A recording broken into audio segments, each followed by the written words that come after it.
Doug Stanhope, ladies and gentlemen. Doug Stanhope, here he is. Thank you. How is everyone? Everyone drunk yet? Need a smoke? They made my video the longest because I'm the filthiest and they want to get me off stage the quickest. Maplewood needs a dirty comic like you need a thalidomide baby and a circle jerk. So I'm just going to make this short and sweet. We had a great time. We appreciate you coming out and supporting this. We're all heading for Colorado next week.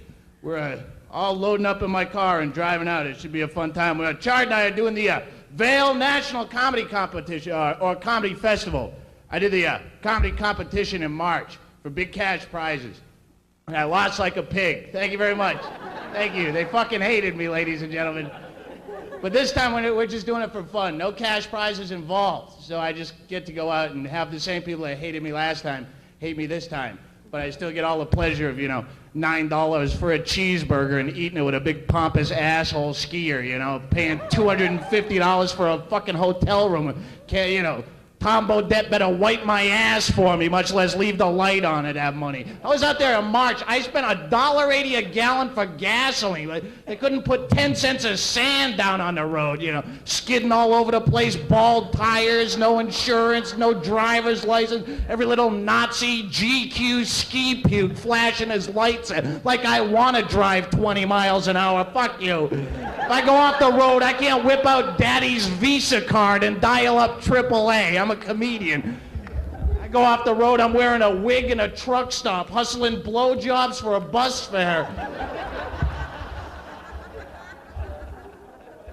There's some old people here tonight that might not have drank for 60 years that'll be drinking tonight. I was in Vail, Colorado. This is true. They were skiing. I don't ski, but there was this woman skiing with a baby in a pouch on her chest, skiing down. Those mountains are huge. It's insane. That's sick, man. I'm pro-choice. You don't want to have a kid, don't have them. But don't squeeze them out and use them for a fucking airbag, It's child abuse. I swear, people squeeze out kids just to have weird shit to do with them. I went to a rodeo thing. It's like a little small-town freak show rodeo for the kids. And they were doing this thing called mutton busting. It was an actual thing where they were taking like little 8 and 9-year-old kids and they'd stick them on the back of a sheep. And then they kick the fucking thing. It goes berserk. Scares the crap out of it. Oh! They're crying. These sheep the kids don't want to be in a sheep. The sheep are rabid. They're everywhere. Probably because the kid's peeing down his back at this point. But the shit thing was their parents are watching this shit laughing their asses off. I think it's hysterical. The kids are fighting for their lives. Their parents are drunk. Go ride that sheep like Daddy taught you. Quit your crying. Be a man. It's your daughter. Shut up. My parents were strict, but they never pit me against livestock for kicks, People do some. So anyway, we're driving out there. We leave Monday, man. You guys want to come? There's room in the trunk. It's a great drive, too, man. I drove back from there. God forbid they should put a radio station anywhere between here and Denver, for God's sake. Driving across the Dakotas, you hit your scan button. It's like playing roulette without the ball. It just spins. It spins. You get a choice of static or National Public Radio. Let me flip a coin on that one. You're now listening to National Public Radio. We'll now go live to Liechtenstein for a concert from a cafe where Jans Chaska-Hanavanovanovitz is playing a dulcimer strung only with scrotum hair. This is National Public Radio. Don't fall asleep at the wheel. It's awful. I blew a speaker in my car today. That sucked. Man, he was a motivational speaker. Left a bad taste in my mouth, but I feel a lot more positive tonight. I'll tell you that right now. Relax. I just found out I'm gay last week in North Dakota. That sucked. I had no idea. Some guy in a bar told me. You're a faggot. Ah, shit. How am I going to tell my dad? So enough breaking it to him. I was an asshole. He's going to hate this.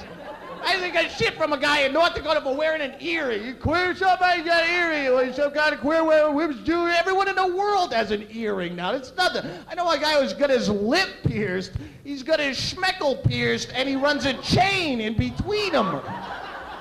I can jerk off just talking too much, but I'm some kind of freak for wearing an earring. It's ridiculous. We just did a show. We were just in North Dakota, man. Any state I can make a living hustling Scrabble.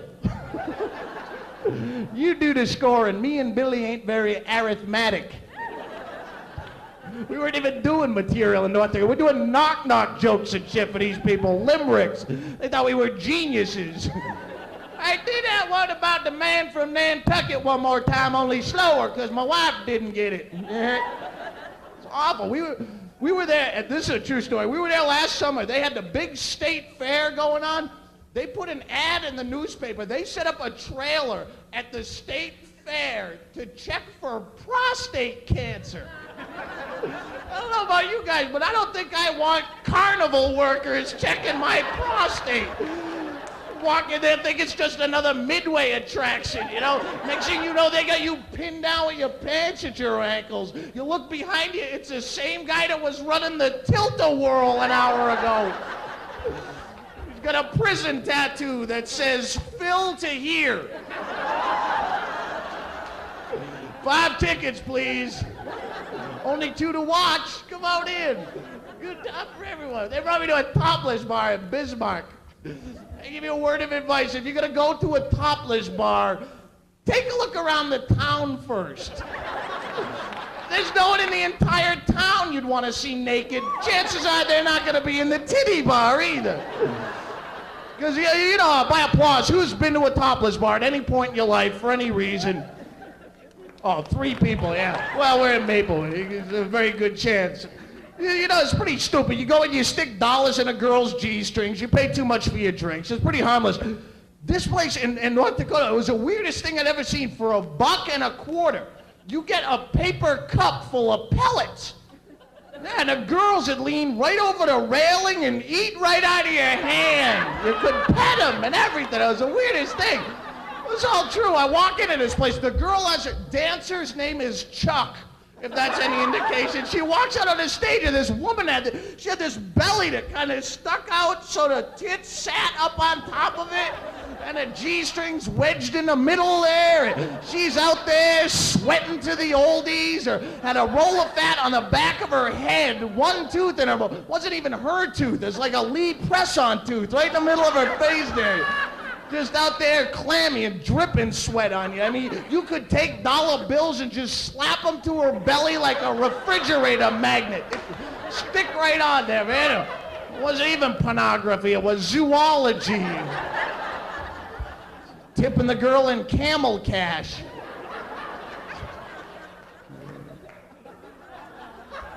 So anyway, I got her back up to my hotel room and No, later on, when she was beautiful.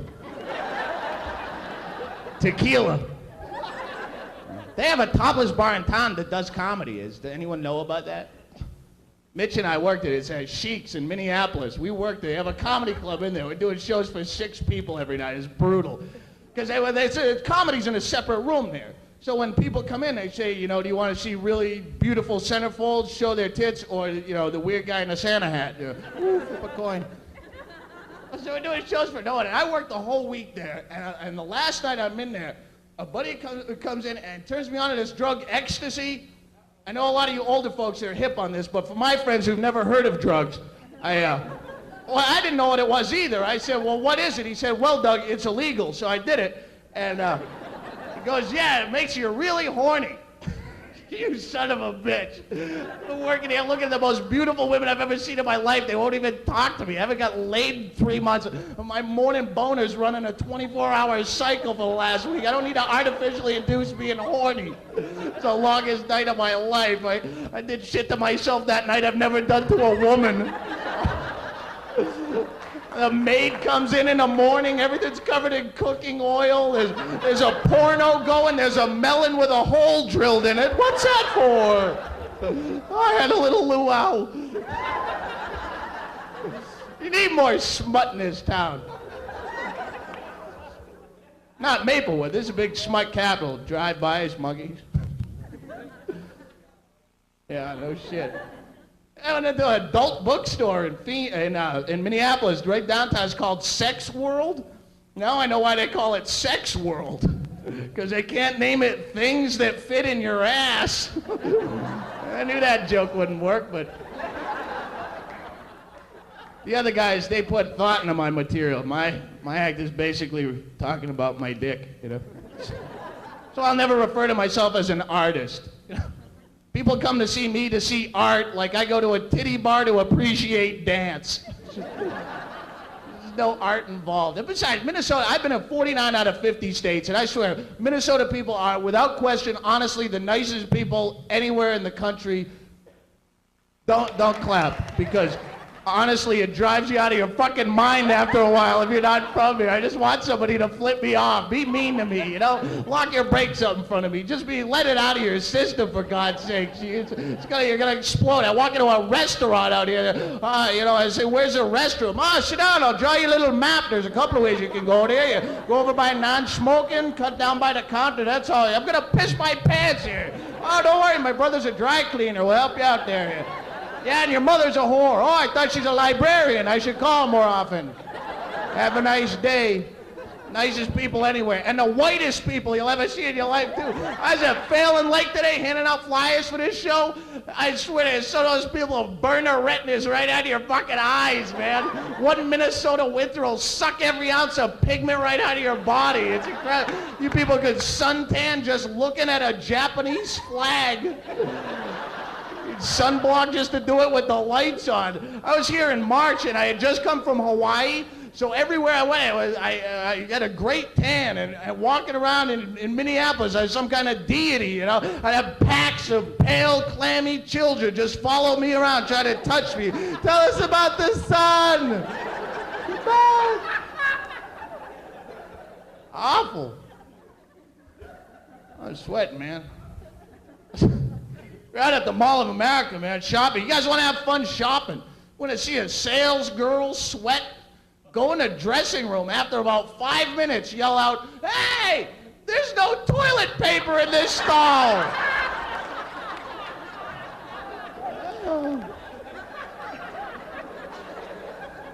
There you go, man. We're all going to go out and drink like pigs tonight. You guys are more than welcome to join us. We'll be out in the lobby. Try to get the weird guy in a Santa hat late night is the topic here.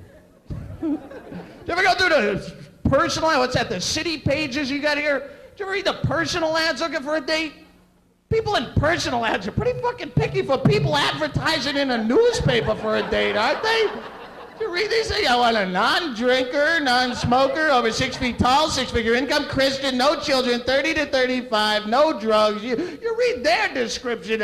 I'm a 3'9" bar hag from Rochester with 2 teeth and an extra head growing out of my sternum. Nice eyes, just lift the patch. Ew. No way. I go through the personal ads on the bathroom walls from here on in, you know. They're simple and to the point, you know. Sally sucks dick. Fine, dinner's on me. Thank you. You guys have been a lot of fun. We appreciate you supporting us. Let's bring Mitchell and Hedberg back out and Jana Johnson.